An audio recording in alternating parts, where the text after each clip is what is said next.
राधे राधे दोस्तों। रविवार का दिन था। अरुण बहुत दिनों से पुरानी यादें ताज़ा करने को उत्सुक था। उसने प्रतिभा को अपने साथ चलने के लिए मना लिया। प्रतिभा ने विरोध नहीं किया।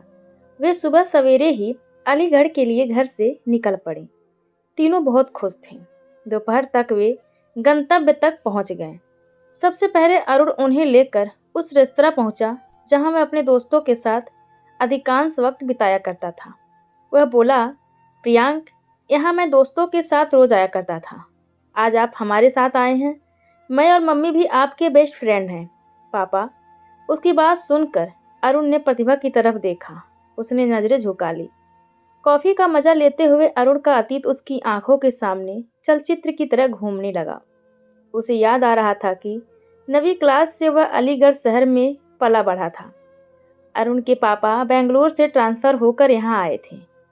एमएससी करने के बाद अरुण कंपटीशन की तैयारी करने के लिए दिल्ली चला आया और कुछ महीने बाद नौकरी के सिलसिले में वह नागपुर चला गया था। अरुण का परिवार खुले विचारों का नहीं था। उसके पापा का देहांत एक एक्सीडेंट में तब हो गया जब वह बीए में पढ़ता था। उसकी मम्मी माया ने उसकी अच्छी परवरिश की थी। नौकरी मिल जाने के बाद 27 साल की उम्र में वह अपनी बिरादरी की लड़की से ही अरुण की शादी कराना चाहती थी। एक बार अरुण अपनी बुआ की लड़की शिप्रा की शादी में हाथ रस गया था। वहीं पर उसकी प्रतिभा से पहली बार मुलाकात हुई थी। वह शिप्रा की फ्रेंड थी। शादी के दिन सजी धजी गुलाबी लहंगे में वह बेहद खूबसूरत लग रही थी। अरुण का ध्यान शादी से ज़्यादा उसी पर था। प्रतिभा भी इस बात को महसूस कर रही थी। रात को फेरों के समय अरुण उसी की बगल में जाकर बैठ गया था। युवाओं में चुहलबाजी चल रही थी। प्रतिभा भी इस बातचीत में शामिल थी और उसकी हर बात का अपने तीखे अंदाज में जवाब दे रही थी। आपको देखकर लगता है मैं भी आज इसी मंडप में आपके साथ 7 फेरे ले लूं। रोका किसने है? हिम्मत है तो ले कर लीजिए। सामने से आपकी मम्मी आ रही हैं। मम्मी पर नज़र पड़ते ही अरुण शांत होकर बैठ गया। उसकी इस हरकत पर प्रतिभा जोर से हंसी और बोली, लगता है अपनी मम्मी से बहुत डरते हैं। डरते तो हम किसी से नहीं हैं, बस उनका अदब जरूर करते हैं, इसीलिए इस समय शांत बैठे हैं। वरना मुझे अपने घर ले जाने से पहले सोच लीजिए, मैं कोई आम लड़की नहीं हूँ। बहुत सुख सुविधाओं में पली बढ़ी फैशनेबल लड़की हूँ। घूमने फिरने में यकीन रखती हूँ। उठा पाएंगे मेरे इतने नखरे? हम भी किसी से कम नहीं हैं। जिस चीज़ पर दिल आ जाए उसे लेकर ही रहते हैं। दबी जुबान में वह बोला, अपनी बात को पूरा करने के लिए अपनी मम्मी से ज़रूर पूछ लीजिए। वे मेरी हर इच्छा का मान रखती हैं। आज तक उन्होंने मेरी कोई बात नहीं टाली है। मुझे नहीं लगता उन्हें मुझ जैसी स्टाइलिश बहू चाहिए। देख लेना, 6 महीने के अंदर मैं आपको अपनी दुल्हन बनाकर यहाँ से ले जाऊँगा। बाद में अपनी बातें से मुकर मत जाइएगा। मर्द की जुबान है, एक बार कह दिया तो कह दिया। अरुण बिंदास बोला। प्रतिभा के साथ उसे समय का पता ही नहीं चला। विदाई के समय सब भावुक हो गए थे। प्रतिभा की आंखों में भी आंसू थे और अरुण के भी। शाम को अरुण को वापस आना था। रास्ते में उसने बात छेड़ी, मम्मी, आपको प्रतिभा कैसी लगी? उसके बारे में सोचना छोड़ दे। उसके साथ तेरा मेल नहीं हो सकता। ये आप कैसे कह सकती हैं? मुझे भी एक नज़र में वह अच्छी लगी थी। मैंने तेरी बुआ से पूछा। उन्होंने बताया कि तेरे और उसके स्वभाव में जमीन आसमान का अंतर है। वह बहुत खुले विचारों की आधुनिक लड़की है। उसके मम्मी पापा उसकी हर इच्छा पूरी करते हैं। हमारे बस का उसके नखरे उठाना नहीं है। मम्मी, मायके और ससुराल में अंतर होता है। साथ रहेगी तो घर की परिस्थिति भी समझने लगेगी। लगता है तुम्हें वह बहुत पसंद आ गई है। हाँ मम्मी, मैं उसी से शादी करना चाहता हूँ। अब इस बारे में कुछ मत कहिएगा। वह हमारी बिरादरी की है और मुझे पसंद भी है। वह हम दोनों की शर्तें पूरी कर रही है। आपको इस रिश्ते पर ऐतराज नहीं होना चाहिए। माया उसकी कोई बात नहीं टालती थी। देखने में परिवार और प्रतिभा उनके मन के माफिक थी, लेकिन उसके नखरे सहना उनके बस के बाहर था। अरुण अच्छा खासा कमाता था। पिताजी की 2 दुकानें भी थीं और उनका अपना खुद का घर था। कुछ खेती बाड़ी की जमीन थी, उससे भी उन्हें आय हो जाती थी। घर में किसी प्रकार का कोई अभाव नहीं था। बेटे की इच्छा का मान करते हुए माया ने इस रिश्ते को मंजूरी दे दी। यह सुनकर अरुण मम्मी से लिपट पड़ा। बोला, आप बहुत अच्छी हो। मेरी खातिर आप हर समझौता कर लेती हो। तेरे अलावा मेरा है ही कौन बेटा इस दुनिया में। बुआ के माध्यम से माया ने यह रिश्ता प्रतिभा के घर भिजवा दिया था। प्रतिभा को कोई ऐतराज नहीं था। जल्दी ही इन दोनों की सगाई हो गई और 2 महीने बाद शादी। माया ने अपने इकलौते बेटे की शादी धूमधाम से की थी। अरुण के सभी दोस्तों ने खूब डांस किया था। अपनी ओर से माया ने इस शादी में कोई कसर नहीं छोड़ी थी। प्रतिभा का मायका भी संपन्न था। उन्होंने शादी में दिल खोल कर खर्च किया था। शादी के 6 महीने कब बीत गए पता ही नहीं चला। उनका अधिकांश समय घूमने फिरने में ही बीत गया था। बच्चों को खुश देखकर माया खुश थी। इस दौरान प्रतिभा प्रेग्नेंट हो गई। यह सुनकर माया बहुत खुश थी। बोली, प्रतिभा, बहुत घूमना फिरना हो गया। अब तुम्हें अपना ही नहीं अपने अंदर पलने वाली नन्ही जान का भी ख्याल रखना पड़ेगा। मम्मी जी, ऐसा कुछ नहीं होता। मेरी फ्रेंड बच्चा पैदा होने तक भी घूमती फिरती रहती है। आप बेकार चिंता कर रही हैं। अपनी ओर से हमें सावधानी बरतनी चाहिए। बेटा, सबका शरीर एक जैसा नहीं होता। माया बोली तो यह बात प्रतिभा को अखर गई। उसे लगा कि वे उस पर प्रतिबंध लगा रही हैं। आज तक कभी किसी ने उसके किसी काम पर रोक टोक नहीं की थी। उसने अपनी बात अरुण तक पहुंचा दी। प्रेग्नेंट होने का यह मतलब नहीं है कि मैं एक जगह पर बैठी रहूं। आप मम्मी जी को समझा दीजिएगा। मुझे अपनी और अपने बच्चों की दोनों की फिक्र है। उन्हें ज़्यादा टेंशन लेने की ज़रूरत नहीं है। कैसी बात करती हो प्रतिभा? वे अनुभवी हैं। अपने अनुभव से कुछ बता रही हैं तो तुम्हें उसे मानना चाहिए। फिर वही बात मैंने कहा था, मैं भी अपने स्वास्थ्य को लेकर सचेत हूँ। मुझे ज़्यादा समझाने की कोशिश ना करें। प्रतिभा तुनक कर बोली। इस हालत में माया को उसका इधर उधर घूमना और तंग कपड़े पहनना अखरता, लेकिन प्रतिभा को इसकी कोई परवाह न थी। घर में इन्हीं बातों को लेकर तनातनी होने लगी थी। अरुण बोला, मम्मी ने हम दोनों की इच्छा का मान रखा है। क्या कुछ महीने के लिए हम उनकी बात नहीं मान सकते? अभी तो यह शुरुआत है। कल बच्चा हो जाएगा तो और भी कई प्रतिबंध लगा देंगी। मुझे ऐसी जिंदगी पसंद नहीं है। मैं जैसी हूँ उसमें कोई बदलाव नहीं चाहती और ना ही किसी पर कोई प्रतिबंध लगाती हूँ। अगर उन्हें मेरा यहाँ रहना पसंद नहीं तो मैं मायके चली जाती हूँ। तुम कहाँ रहना चाहती हो यह तुम्हारा निर्णय है। प्रतिभा, वे घर की बुजुर्ग हैं और हमारे भले के लिए ही कुछ कहती हैं। इसी उम्र के मेरे मम्मी पापा भी हैं, लेकिन वे मुझ पर कोई रोक टोक नहीं लगाते। उन्हें भी मेरे प्रेग्नेंट होने की खबर से बहुत खुशी हुई, लेकिन उन्होंने अपनी मर्जी मुझ पर नहीं थोपी। मुझे अपने जीवन में रोक टोक पसंद नहीं है। मैं मम्मी के खिलाफ कुछ नहीं सुन सकता। ठीक है, तुम रहो अपनी मम्मी के साथ, मैं अपनी मम्मी पापा के साथ पास चली जाती हूँ। प्रतिभा गुस्से से बोली और जाने की तैयारी करने लगी। माया ने उसे रोकने की बहुत कोशिश की, लेकिन वह नहीं मानी। प्रेगनेंसी में वे उसे कोई तनाव नहीं देना चाहते थे। अरुण उसे वहां छोड़कर आ गया। उसकी हालत देखते हुए उसके मम्मी पापा ने उसे यहीं रहने की सलाह दी। अरुण को महसूस होने लगा था कि मम्मी ठीक कहती थी। बाहरी सुंदरता 4 दिन की होती है, लेकिन इंसान का स्वभाव कभी नहीं बदलता। इसकी प्रत्यक्ष मिसाल प्रतिभा थी। अरुण महीने में 1-2 बार उससे मिलने चला जाता। मायके में रहकर वह खुश थी। वह जितने रुपयों की मांग करती अरुण उसे भेज देता। निश्चित समय पर प्रतिभा ने प्रियांक को जन्म दिया था। सब खुश थे। माया पोते को देखने हाथरस चली गई। नामकरण की औपचारिकता के बाद अरुण बोला, प्रतिभा, अब सब कुछ ठीक से निभ गया। तुम्हें अब अपने घर चलना चाहिए। अपने मम्मी पापा के कहने पर प्रतिभा तैयार हो गई। माया उसे अपने साथ घर ले आई थी। माया का समय अपने पोते के साथ बहुत अच्छा कट रहा था। वह उसका बहुत ख्याल रखती। प्रतिभा की जिंदगी फिर से पुराने ढर्रे पर लौट आई। उससे कुछ कहना बेकार था। माया ने अपने होठ सील लिए थे। जितना उससे बन पड़ता वह प्रियांक की खिदमत में लगी रहती।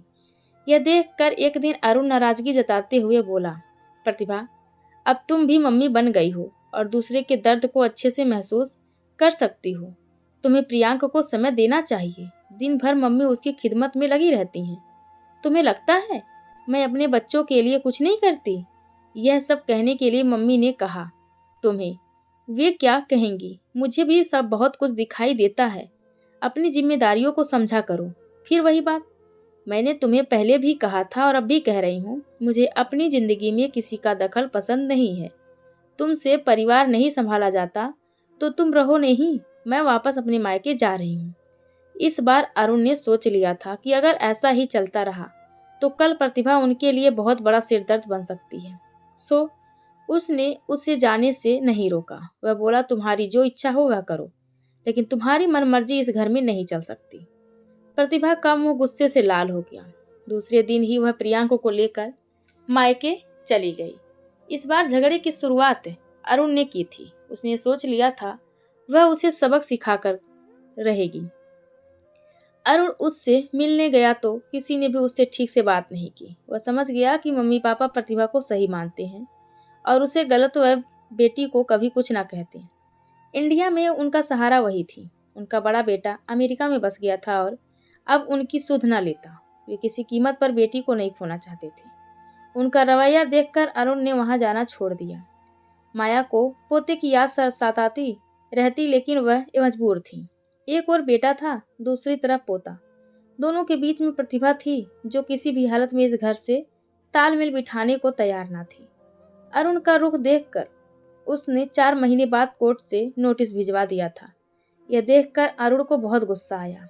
मम्मी, आपने उनकी हिम्मत देख ली, अब हमें कोर्ट में घसीट रहे हैं। मैं क्या कहूँ बेटा, सब कुछ जानकर रिश्ता जोड़ा था, अब बहुत कुछ भुगतना ही पड़ेगा। वह क्या चाहती है, उसे उसके और बेटे के लिए हर महीने खर्चे के लिए 50,000 रुपये चाहिए। इतना हम कहाँ से देंगे? जैसे भी करके घर की इज्जत बचा लो। बेटे का भविष्य देखना है तो यह सब तुम्हें करना ही होगा, माया बोली। अरुण ने उसकी मांग स्वीकार कर ली और उसे हर महीने रुपए भेजने लगा। बेटे की खातिर अरुण कभी कभी वहां चला जाता। वह बिल्कुल पापा जैसा ही दिखता था, लेकिन प्रतिभा का अहंकार अभी भी संतुष्ट न हुआ था। वह माँ बेटे को अच्छा सबक सिखाना चाहती थी, जो बार बार उसकी जिंदगी में दखल देकर उसे नर्क बनाना चाहते थे। कोर्ट से उनके लिए एक के बाद एक नोटिस आने लगा। एक बार अरुण वहां पहुंचकर बोला, यह क्या है प्रतिभा? तुमने जो मांगा मैं तुम्हें दिया, अब क्या रह गया है? तुम्हारा जो कुछ है वह प्रियांक का भी है, उसे भी बहुत कुछ चाहिए। तुम्हारे नाम पर 2 दुकानें हैं, एक दुकान मेरे नाम कर दीजिए। उसकी सारी आमदनी मुझे मिलनी चाहिए। यह तुम्हारा आखिरी फैसला है। तुम अच्छे ढंग से जानते हो महिलाओं के हक में कितने अधिकार हैं। मैंने अगर उनका प्रयोग कर लिया तो तुम सब कहीं के ना रहोगे। हमने ऐसा कुछ नहीं किया है जो तुम्हें इनका इस्तेमाल करने की ज़रूरत पड़े। कोर्ट सबूत मांगता है और सारे सबूत मेरे पास हैं। अरुण ने उसके मुंह लगना ठीक न समझा। उसने एक दुकान उसके नाम कर दी कि शायद अब इस बला से पीछा छूट जाएगा। प्रतिभा को इतने से भी संतोष न था। वह इस चुप्पी को उनकी कमजोरी समझती जा रही थी और दिन प्रतिदिन उन पर हावी होने की कोशिश करने लगी थी। लड़ाई झगड़े में 5 साल गुजर गए थे। प्रियांक बड़ा हो रहा था। कभी कभी मम्मी से पापा के बारे में पूछता तो वह कोई ना कोई बहाना बना देती। बेटे की खातिर अरुण उससे संपर्क बनाए हुए था। वह उसे ऐसी जिंदगी नहीं देना चाहता था जिसके लिए उसे जिंदगी भर पछताना पड़े। साल बीत रहे थे और प्रतिभा की मांग बढ़ती जा रही थी। उसके मम्मी पापा सब कुछ जानकर भी मुंह सिले हुए थे। वे अपनी बेटी के स्वभाव से भलीभांति परिचित थे। कुछ कहने पर वह क्या कुछ कर लेगी, कहना मुश्किल था। प्रियांक 5 साल का हो गया था और अब स्कूल जाने लगा था। कोर्ट की परमिशन से वह उससे मिलने चला जाता। वे दोनों साथ साथ खूब मस्ती करते। वह चाहता पापा भी उसके साथ रहें, लेकिन छोटा बच्चा इस बारे में कुछ कर नहीं सकता था। कुछ कहने पर प्रतिभा उसे चुप करा देती। कुछ महीने पहले एक दिन स्कूल में गेट से बाहर आते हुए प्रियांक एक गाड़ी की चपेट में आ गया। उसे बहुत चोट लगी थी। उसकी हालत देखकर प्रतिभा के हाथ पैर फूल गए। उसे तुरंत हॉस्पिटल में भर्ती कराया गया। उसका ब्लड ग्रुप O नेगेटिव और इस समय वह अस्पताल में उपलब्ध भी नहीं था। उसके दोनों पैर की हड्डियां टूट गई थी और खून भी बहुत बह गया था। डॉक्टर बोले, जल्दी कीजिए, बच्चे की हालत बहुत नाजुक है। प्रतिभा को समझ नहीं आ रहा था कि क्या करे। उसने तुरंत अरुण को फ़ोन किया। बेटे के एक्सीडेंट की खबर सुनकर वह तुरंत वहां पहुंच गया। डॉक्टर ने उसे सारी बात बताई। वह बोला, आपको जितना चाहिए मेरा खून ले लीजिए, मेरा भी वही ब्लड ग्रुप है।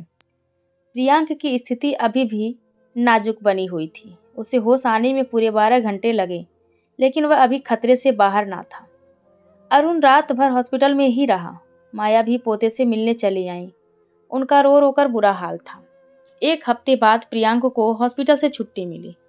उसके पैरों पर प्लास्टर चढ़ा हुआ था। अरुण वहां से वापस जाना चाहता था।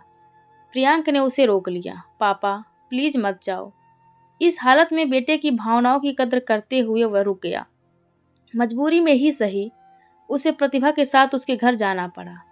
इतने दिनों अरुण की भाग दौड़ देखकर प्रतिभा समझ गई कि उसे बेटे से कितना प्यार है। अरुण वहां रुकने में डर रहा था। अब जब उनके बीच इतनी दूरियां बढ़ गईं, तब वह कोई रिस्क नहीं लेना चाहता था। वह सोच रहा था भावनाओं में बहकर किसी क्षण वह कमजोर पड़ गया तो उसके इतने साल की मेहनत पर पानी फिर जाएगा। वह प्रतिभा के सामने अपने आत्मसम्मान को घटाकर कोई समझौता नहीं चाहता था। वह हर समय प्रियांक के साथ साये की तरह रहता। उसे देखकर पहली बार प्रतिभा को परिवार की अहमियत समझ में आई कि बच्चे के लिए मम्मी पापा दोनों जरूरी हैं। प्रियांक की हालत अब काफी सुधर गई थी। यह देखकर अरुण बोला, प्रियांक अब ठीक है, खतरे की कोई बात नहीं है, मुझे चलना चाहिए। तुम इसका ख्याल रखना। वैसे भी तुमने हमारे बेटे को बहुत अच्छे से रखा है। क्या तुम कुछ दिन और नहीं रुक सकते? प्रतिभा बोली तो अरुण ने उसे ध्यान से देखा। इस समय उसके चेहरे पर अहंकार की कड़वाहट नहीं, एक पत्नी की मनुहार साफ दिखाई दे रही थी। ऑफिस से छुट्टी लिए 2 हफ्ते हो गए हैं। मम्मी घर पर अकेली हैं। उनकी भी तबीयत ठीक नहीं रहती। मुझे चलना चाहिए। प्रियांक पूछेगा तो क्या कहूँगी? वह तुम्हें छोड़ना नहीं चाहता। छोड़ना तो मैं भी अपनी पत्नी और बेटे को नहीं चाहता था, पर तुमने परिस्थितियां ऐसी बनाई कि मैं मजबूर हो गया। तुम चाहो तो हम अब भी साथ रह सकते हैं। इतना सब कुछ होने के बाद क्या तुम मुझे माफ कर दोगे? प्रतिभा, बेटे की खातिर मैं सब कुछ करने को तैयार हूँ, बशर्ते कि तुम मेरे परिवार को अपना लो। वहाँ मेरे और मम्मी के अलावा कोई नहीं है। वह घर कल भी तुम्हारा था और आज भी तुम्हारा है। फैसला तुम्हें करना है। तुम प्रियांक को कैसी जिंदगी देना चाहती हो? अरुण बोला और प्रियांक के उठने से पहले वहां से बाहर निकल गया। वह उसका रोना नहीं देख सकता था। प्रतिभा बहुत देर तक सोचती रही। उसकी बात अपनी जगह सही थी। केवल अपने अहंकार को संतुष्ट करने के लिए वह किस हद तक गिर गई थी। आज उसे इस बात का बहुत बड़ा पछतावा हो रहा था। उसने वापस ससुराल जाने का मन बना लिया। प्रियांक के पैर से प्लास्टर हटते ही वह बोली, मम्मी मैं अरुण के पास जाना चाहती हूँ।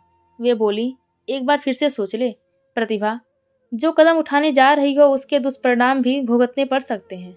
मम्मी प्लीज आज मुझे मत रोकिए। अगर आपने मुझे पहले समझाया होता तो यह नौबत ना आती। हम भी तुम्हारे स्वभाव से डरते थे प्रतिभा। अगर तुम यहाँ से भी जाने का निश्चय कर लेती तो फिर कहाँ जाती? ऐसी हालत में कोई गलत कदम उठा लेती तो क्या होता? हम हर हाल में तुम्हें खुश देखना चाहते थे। इसी के लिए हमसे जो बन पड़ा हमने वही किया। तुम्हारी खातिर हमने भी अपने होठ सील लिए थे। मम्मी बोली। उन्हें खुशी थी। आज प्रतिभा किसी के दबाव में नहीं, अपनी इच्छा से यह घर छोड़कर वापस अपने पति के पास जा रही थी। प्रियांक को पापा की जरूरत थी, जिसे प्रतिभा कभी भी पूरा नहीं कर सकती थी। अचानक उसे आया देखकर माया चौंक गई। अरुण को अपनी आंखों पर विश्वास ही नहीं हो रहा था। पापा को देखते ही प्रियांक अरुण से लिपट गया। उसकी शारीरिक कमजोरी अब काफी हद तक ठीक हो गई थी। थोड़ा चलने में दिक्कत हो रही थी। वह बोली, मम्मी जी, अपने गुरूर में मैंने आपको कितना परेशान किया है, कह नहीं सकती। क्या मुझे इस घर में जगह मिल सकती है? प्रतिभा, यह घर तुम्हारा है। मुझे खुशी है कि आज तुम किसी के दबाव में नहीं, अपनी इच्छा से लौट कर आई हो। घर की अहमियत क्या होती है, लगता है इसका एहसास तुम्हें हो गया है। माया बोली। प्रतिभा उनके गले लगकर रोने लगी। माया ने किसी तरीके से उन्हें चुप कराकर कमरे में भेज दिया। वहाँ प्रियांक पापा के साथ खेल रहा था। कमरे में उनके कई फोटो लगे हुए थे, जिन्हें देखकर प्रतिभा भावुक हो गई। उसने बोलने के लिए जैसे ही मुंह खोलना चाहा, अरुण ने उसके मुंह पर हाथ रख दिया।